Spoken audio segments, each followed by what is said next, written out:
Andrew, what's your top number this week? I mean, it's just. I'm looking at two things: the direction of the country. Yeah, probably the top one that I'm looking at. Yeah, right direction, wrong track. Yep. You're approaching 70% of the country saying that we're on the wrong track, which we talked about this before the show started. Like historical comparisons, maybe you could do the Great Depression. You could think about the Great Depression, maybe the very end of the Vietnam War, but even then it wasn't that bad. Watergate, Vietnam window. Yeah. So this is from Marquette. 69% of people polled here said the country was in the wrong direction. And this is typically a very strong indicator of change elections. So you expect these midterm elections to be change elections because they're generally a referendum on the president. And this number tells us how powerful that trend is.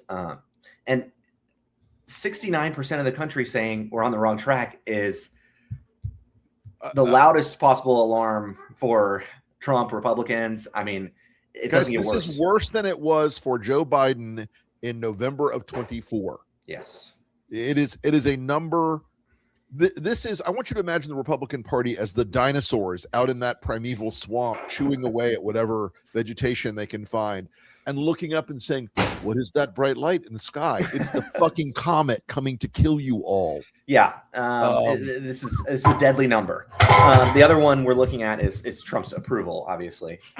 We're banging pots and pans. She likes to cook. So we're in the kitchen. Trump's approval is also dreadful and terrifying for him.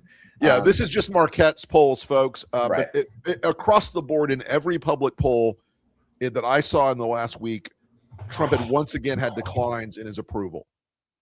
Yeah, the declines continue. Now, I get the feeling that the trend is slowed somewhat because we're approaching the floor of his support. You know, if he goes below 35%, I'd be surprised.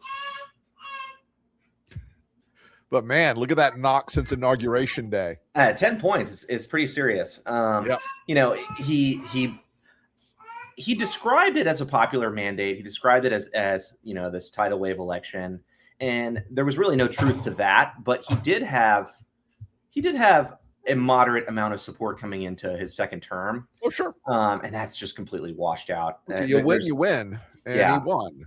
And it does feel more and more like a lame duck presidency, where he is just going to be an anchor around his party's hopes in November.